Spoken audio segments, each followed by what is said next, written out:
dans le prochain épisode de Demain nous appartient. Tandis que la police fait appel à Marc Véry pour coincer le tueur qui terrorise Seth, Marianne regrette sa soirée passée avec Renaud. Quant au Delcourt, il découvre l'existence de Yara. Attention, les paragraphes qui suivent contiennent des spoilers sur l'épisode de Demain nous appartient diffusé demain soir sur TF1. Si vous ne voulez rien savoir, passez votre chemin. Mardi 8 janvier dans Demain nous appartient. Marc Véry vient en aide à la police et avec maintenant 3 cadavres sur les bras, la police en vient à la conclusion qu'un tueur en série sévit bel et bien à Seth.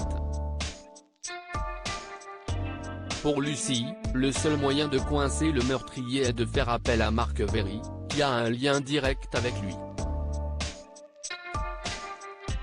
Karim se montre réticent, il a peur que Véry manipule une fois de plus Lucie, mais Martin est d'accord avec Lucie et fait la demande auprès du procureur. Il annonce ensuite à Karim que Véry va venir les aider directement au commissariat, où il sera surveillé 24 heures sur 24 dans une cellule, et Karim demande alors à son supérieur à être l'interlocuteur principal de Véry, afin de protéger Lucie. Sauf qu'après avoir fait une arrivée digne d'Hannibal Lecter, les pieds et les mains enchaînés, Marc Véry fait part d'une condition non négociable à Martin, il ne parlera qu'à Lucie. Si Martin refuse, il ne les aidera pas à coincer le tueur en série. Lucie finit donc par rendre visite à Marc et lui demande s'il a trouvé quoi que ce soit dans le dossier qui pourrait les aider. Véry est sûr qu'il s'agit d'un tueur qui est obsédé par la justice. Quelqu'un qui pensait que Véry faisait appliquer la justice en scène prenant à des femmes infidèles et qui trouve donc sa condamnation totalement injuste. D'après lui, il en a après le système judiciaire, et non pas des personnes précises, mais il pense que Lucie est en danger puisque c'est elle qui l'a mis derrière les barreaux. Marc Véry pense aussi que le portrait robot du tueur est erroné et qu'il ne devrait pas rechercher un individu jeune. Les sutures sur les corps des victimes, bien que grossières, font état d'une certaine maîtrise. Le tueur est donc probablement un ancien chirurgien ou médecin qui n'a pas exercé depuis longtemps et n'a certainement pas de casier judiciaire. Mais si ces informations sont précieuses, ce tête-à-tête avec Véry semble avoir perturbé Lucie qui, le soir venu, rêve qu'elle entre dans sa cellule et l'embrasse après lui avoir avoué qu'elle n'a pas réussi à la oublier malgré tout ce qu'il a fait.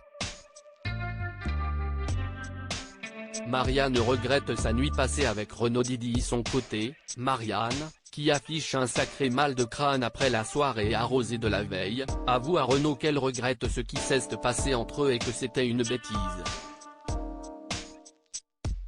Surtout qu'elle n'a pas la tête à entamer une relation en ce moment, avec sa maladie. Renaud ne semble pas de cet avis et confie à Marianne qu'au contraire une relation pourrait lui faire du bien. Mais la mère de Chloé et d'Anna campe sur ses positions. Une fois à l'hôpital, Victoire et Leïla remarquent les gestes tendres de Renaud pour Marianne et pensent que quelque chose se passe entre les deux médecins. Sauf qu'en pleine réunion, elles se disent qu'elles se sont probablement fait des idées puisque Marianne, qui ne supporte pas que son jugement sur un patient soit remis en cause, s'énerve et s'en prend à Renaud. Marianne finit tout de même par s'excuser un peu plus tard, c'était sa gueule de bois qui parlait et l'a menée à s'énerver, et Renaud lui assure qu'il souhaite l'épauler pour qu'elle ne pense plus qu'à une chose, sa guérison.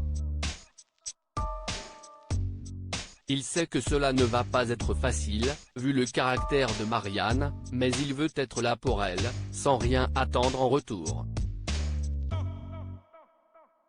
Chloé et Alex découvrent le secret de Margot chez les Delcourt. Chloé s'étonne de voir que les restes de son poulet ont disparu du frigo. Elle accuse Alex et André, mais ce dernier est certain que la coupable est Margot, bien qu'elle soit végétarienne. Il pense qu'elle a craqué et a eu une soudaine envie de viande.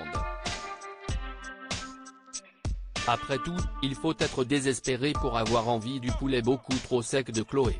Mais plus tard, au cours de la journée, Chloé et Alex ont une surprise en rentrant à la maison, ils tombent sur Yara qui est en train de manger des restes de pizza. La jeune fille, qui a peur d'être renvoyée dans son pays, les menace avec un couteau mais les Delcourt lui assure qu'elle ne risque rien et lui demande de tout leur expliquer après avoir compris que Yara était une amie de Margot. Yara leur raconte donc son histoire et, lorsque Margot rentre du lycée, cette dernière demande à Alex et Chloé de ne pas appeler la police. Cela risquerait de mettre en danger le petit frère de Yara, qui est toujours entre les mains du passeur. Chloé accepte alors que l'adolescente reste quelque temps avec eux et est certaine qu'André n'aura aucun mal à garder sa présence ici secrète.